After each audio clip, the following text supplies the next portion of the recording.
Hey there. In this video, we're going to go over a space complexity of constant for the game of life problem.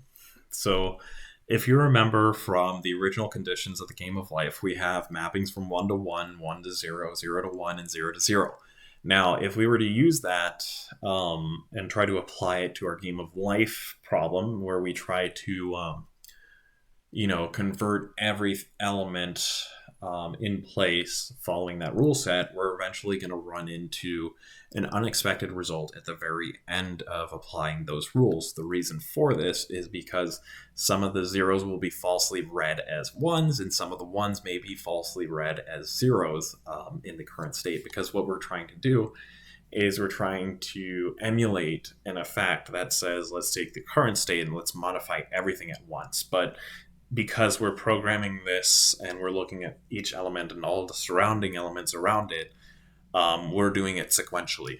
We're not taking everything, throwing it into our function all at once and then throwing it back in or throwing it back out. We're doing it one by one.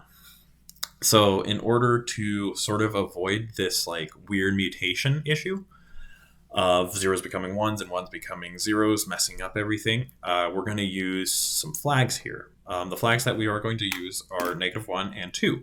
So the reason why we use -1 for the flag of 1 being represented as something that dies is because if we take the magnitude of -1, it just becomes 1. And we're going to use magnitude to determine if a neighbor or an element is considered to be alive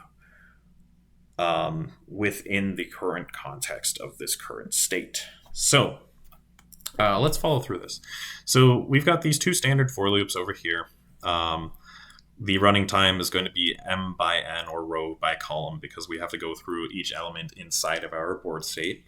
So what we want to do here is first we get our current element, which is going to be at b of row / column, and then we get the count of the number of alive neighbors with respect to that element. And as you can see over here, we've got a function called getNeighbors. GetNeighbors starts off with a sum of 0, and we're going to look at each cardinality direction away from n, so north, south, east, west, northeast, northwest, so forth and so on. We're going to determine as to whether or not the elements are alive, which is what we do over here. We check to see if it's 1 or -1, representing that the 1 should be a 0 at the end of all of this. And if it is considered to be quote-unquote alive for this current state, then we represent that as a live neighbor, so we add that to the sum. Otherwise, we just add 0 because it's not a live neighbor, and it doesn't really matter. And at the end of this, after we've looked at all the cardinality directions with respect to n, we return the sum of all the live neighbors, as you can see here. And then what we do is we take a look at our element, we take the magnitude of it. If the magnitude is equal to 1, represent it, meaning that in the current state that we're in, the element is alive. Then what we do is we determine as to whether or not the neighbors that it has surrounding it,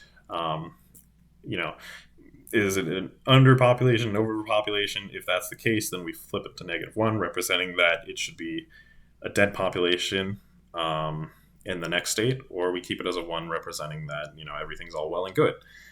In the case where E is not equivalent to 1, or E is 0, representing that there is no population in this sort of given space, we check to see if there are 3 live neighbors. If there are 3 live neighbors, we will mark the flag as a 2.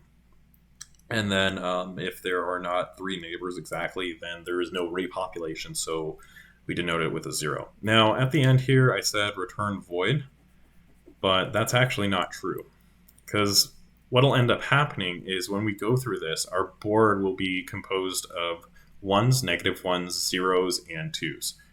And the problem with that is, if we want to return 1s and 0s in order to keep applying this function later down the road, because otherwise we cannot keep repeating this function over and over again, because it looks at 1s, -1s, and 0s. And it doesn't look at 2s. It doesn't take 2 into consideration. So in order for us to fix this, we need to translate our board back to zeros and ones. So we're going to look at each row and each column inside of our board. And what we're going to do with the element is the element, it's going to be equal to 1 in the case that the element is equal to 2 or the element is equal to 1.